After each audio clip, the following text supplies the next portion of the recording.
বানায় নিয়ে যাবে, আমাকে এখান থেকে নিয়ে যাবে, তোমাকে ইতিম বানা ফেলবে। আজরাইল আলাইহিস সালাতু ওয়াস সালাম আসলেন। ওই সময় হলো রাসূল করিম সাল্লাল্লাহু আলাইহি সাল্লাম বলছেন, আকিমুস সালাহ, হে উম্মতানি, তোমরা নামাজকে কখনো তোমরা ছাড়বা না। তাহলে রাসূল শুরুতেও সিজদায় ছিলেন, শেষ মুহূর্তে নামাজের কথাই বলছেন। তাহলে এক কথাই আমরা এই কথাই বলি, ইন্নাস সালাতা তানহা আনিল ফাহশাই ওয়াল মুনকার ওয়ালা যিকরুল্লাহি আকবার ওয়াল্লাহু ইয়ালামু মা তাসমাউন। ওয়ালা যিকরুল্লাহি আকবার, নামাজ হচ্ছে সবচেয়ে বড় জিকির। বলেন, নামাজ কি সবচেয়ে বড় জিকির? আপনি নামাজ পড়েন না, বসে বসে ঘরের ভিতরে বসে বিভিন্ন আপনার জিকিরে আসনে বসে আপনি জিকির করতেছেন, নামাজ পড়েন না। ওই জিকির কি বড় নাকি নামাজ বড়? বলেন, একটু কথাকার আল্লাহ তাআলা ওয়ালা যিকরুল্লাহি আকবার, আকবার শব্দ তো বড়।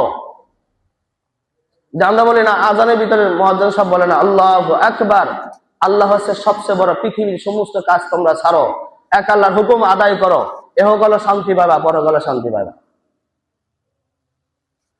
তাহলে ওয়ালা যিকরুল্লাহি আকবার, আল্লাহ তাআলা সবচেয়ে বড় উত্তম মুজিজা করেছেন আমাদের নবীর মাধ্যমে। সমস্ত নবীদের মুজিজা আমাদের নবীর ভিতরে আছে। রাসূল যা করতেন আল্লাহ তাআলা ওই মুজিজা হিসেবে কবুল করে দিয়েছেন। বলেন সুবহানাল্লাহ। তাহলে সবচেয়ে বড় মুজিজা করায়া কি দিবেন? বলেন, অন্য কিছু পাহাড় পর্বত স্বর্ণ টুপা টাকা পয়সা দিবেন নাকি কি দিবেন? বলেন, নামাজ দিবেন। কি দিছে? বলেন, নামাজ দিছে। বলে এরকম ভাবে মসজিদ থেকে মসজিদ আকসা পর্যন্ত দেখে না, একবার প্রথম আসমান পর্যন্ত যাইতে রাসূল আরবি সাল্লাল্লাহু আলাইহি ওয়াসাল্লামের লাগছে 1000 বছর। 1000 বছর, 1000 বছর। ওখান থেকে প্রথম আসমান থেকে দ্বিতীয় আসমান 1000 বছর। এরকম ভাবে 7 আসমান ভ্রমণ করছেন, 7 আসমান 7000 বছর লাগছে। ওখান থেকে আরশ পর্যন্ত যাইতে লাগছে 7000 বছর।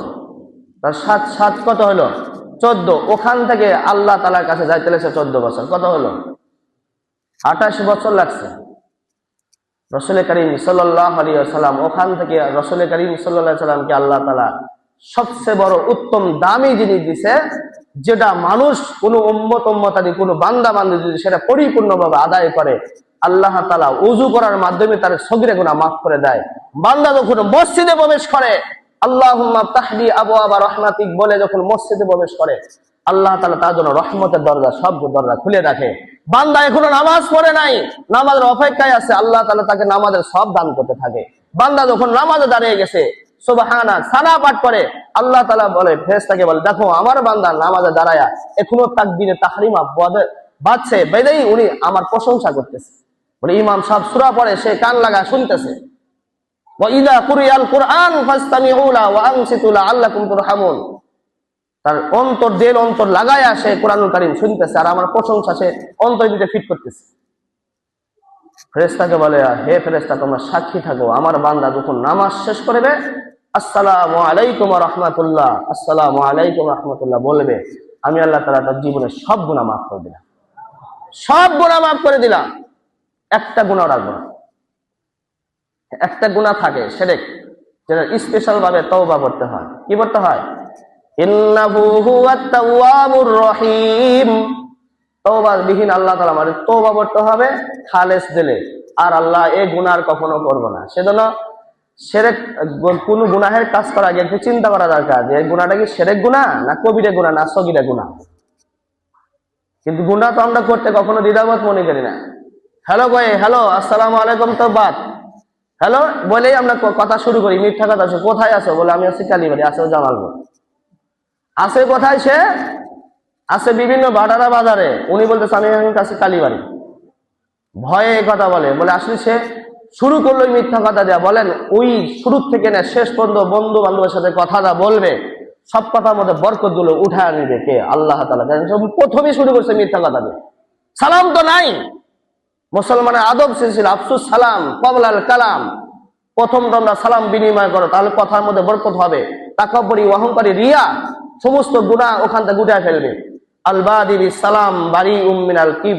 বলে সালাম বিনিময় করলে অহংকারী তাকাব্বুর দূর হয়। বলেন সুবহানাল্লাহ। কি হয়? অহংকারী তাকাব্বুর দূর হয়। সেজন্য এই আমাদের নিয়ম করা দরকার যে প্রত্যেকদিন কমপক্ষে এটা হলো 20 জন ব্যক্তিকে আমরা সালাম দিব। সালাম নিব না, দিব কি? আমরা তো সবাই অপেক্ষা থাকি ইমাম সাহেব আমাকে সালাম দিবে, মুয়াজ্জিন সাহেব, আমি মসজিদের কেশিয়ার, মসজিদের সেক্রেটারি, সভাপতি, আমি অমুক এই এই পদে আমি আসি, আমাকে ইমাম সাহেব সালাম দিবে, আমি কেন ইমাম সাহেব সালাম দিব? সালাম দিলে কত নাকি বলেন তো দেখি? সালাম দিলে কত নাকি? কেউ জানো না কত নাকি বলেন, জানেন? 90 নাকি? উত্তর দিলে কত নাকি? 10 নাকি? তাহলে সালাম দেয় ভালো নাকি উত্তর নেওয়া ভালো? তারপর কোন অপেক্ষা থাকে? আমরা চেষ্টা করি কোনটা, যে সবাই আমাকে সালাম দিবে, আমি এই এই সিস্টেমের ভিতরে আসি, এই পদে আসি, আমাকে ইমাম সাহেব আমরা পালি, ইমাম সাহেব আমাদের সালাম, ইমাম সাহেব আমাদের মহল্লায় আসে, ইমাম সাহেব আমাদের খায়, আমাদের পরে আমাদের বাড়ি থাকে, ইমাম সাহেব আমাকে সালাম দিবে। এত অহংকারী পরিচয়, তাকাব্বুরের পরিচয়। বলে এগুলো ভেদাভেদ ভুলে যেয়ে চেষ্টা করবো আমি আগে সালাম দিই, আমার ভিতরে অহংকারী তাকাব্বুরি দূর করে তার সাথে আন্তরিক ভালোবাসা সৃষ্টি করবো, যার কারণে আল্লাহ তাআলা সন্তুষ্ট হবে। বলেন কে সন্তুষ্ট হবে? আল্লাহ তাআলা সন্তুষ্ট হবে। সেজন্য আমরা সবাই চেষ্টা করবো সর্বাবস্থায় প্রথম আগে সালাম দিই। রাসূল করিম সাল্লাল্লাহু আলাইহি ওয়াসাল্লাম, আল্লাহ তাআলা সবচেয়ে বড় দামি জিনিস দিয়েছেন, সেটা হচ্ছে নামাজ। বলছে আপনার উম্মত যদি 5 ওয়াক্ত নামাজ পড়ে, যদি ছিল 50 ওয়াক্ত, 5 ওয়াক্ত নামাজ পড়লে আমি আল্লাহ তাআলা 50 ওয়াক্ত নামাজের সওয়াব দান করব। সুবহানাল্লাহ। কয় ওয়াক্ত নামাজের সওয়াব দান করবে? 50 ওয়াক্ত নামাজের সওয়াব দান করবে। এই মর্যাদা অন্য কোন নবীদের দেয় নাই। আল্লাহ তাআলা আমাদের নবীর মাধ্যমে আমাদেরকে দিয়েছেন 5 ওয়াক্ত নামাজ যদি কোনো উম্মতানি পরিপূর্ণভাবে আদায় করে, আল্লাহ তাআলা 50 ওয়াক্ত নামাজের সওয়াব দান করবে। আপনি দেখেন, হিসাব করে দেখেন, 2 ঘন্টা পর পর 1 ঘন্টা পর পর নামাজ আসে, তাহলে যদি 50 ওয়াক্ত নামাজের সওয়াব, 50 ওয়াক্ত নামাজের সওয়াব যদি আমরা পাই, 24 ঘন্টায় নামাজের অত অবস্থা আমরা থাকি। সেজন্য 5 ওয়াক্ত নামাজ যদি কোনো বান্দা বান্দি পরিপূর্ণভাবে আদায় করে, তার জীবনে কখনো গুনাহ থাকতে পারে না, সে কখনো মিথ্যা কথা বলবে না, জুলুম অত্যাচার করবে না, চাঁদাবাজি করবে না, লুটপাট করবে না, গরিবের হক খাবে না, ইতিমের হক খাবে না। কেন? সে 5 ওয়াক্ত নামাজই আল্লাহ দরবারে হাজিরা দেয়, 5 ওয়াক্ত নামাজই আজানের ডাকে সাড়া দেয়, মসজিদ আসে, আল্লাহর হুকুম আদায় করে। তার ভিতরে অবশ্যই একটু না একটু হলেও আল্লাহর ভয় অন্তরের ভিতরে ঢুকবে, তাই না? কার ভয় ঢুকবে? আল্লাহ তাআলার ভয় ঢুকবে। সেজন্য আমরা যে ব্যক্তি পরিপূর্ণভাবে 5 ওয়াক্ত নামাজ পড়ে, আল্লাহকে সাক্ষী রেখে, সে কখনো গুনাহের কাজ করতে পারে না, হলেও সঙ্গে সঙ্গে তাওবা ইস্তেগফার পড়ে। সেজন্য আমরা কি করব? আল্লাহর পয়গম্বর আল্লাহ তাআলা যে হাদিয়া দিয়েছেন, হাদিয়া কি দিয়েছেন? টাকা দিয়েছেন না কি দিয়েছেন? বলেন, জোরে বলেন, কি দিয়েছে? নামাজ দিয়েছে। কি দিয়েছে? মেরাজ যে করাইছেন, আমরা মেরাজ যে করতেছি, বিভিন্ন কালেকশন, বিভিন্ন পন্থা অবলম্বন করতেছি, খিচুড়ি, বিরিয়ানি, জিলাপি যা আছে টোটাল ব্যবস্থা করতেছি। আল্লাহ রাসূল কি নিয়ে আসলেন, কি জন্য নিয়ে আসছেন, আল্লাহ তাআলা কি হাদিয়া দিলেন, ওটার কোনো খবর নাই। কিন্তু নকল নিয়ে মানুষ টানাটানি করতেছে, জিলাপি আর টোপলা কোথায় আছে, মারামারি হানাহানি চলছে। আসল জিনিস না, যেটা আল্লাহ তাআলা পছন্দিত হয়ে উপহার হিসেবে আল্লাহ তাআলা দিয়েছেন রাসূলকে, সেটার খবর আমাদের কাছে নাই। এখন মানুষ আমরা নকল নিয়ে ঘুরি, আসলে কোন খবর থাকে না। এখন দেখবেন সব জিনিস প্লাস্টিক না, কিন্তু প্লাস্টিক থেকে যে আপনার বিভিন্ন ভাইরাস তৈরি হয়, এটাকে কখনো গবেষণা করছেন? এখান থেকে কি মানুষ এই এখন এজমা, বিভিন্ন রোগ যে সৃষ্টি হইতেছে, এগুলো আপনি কখন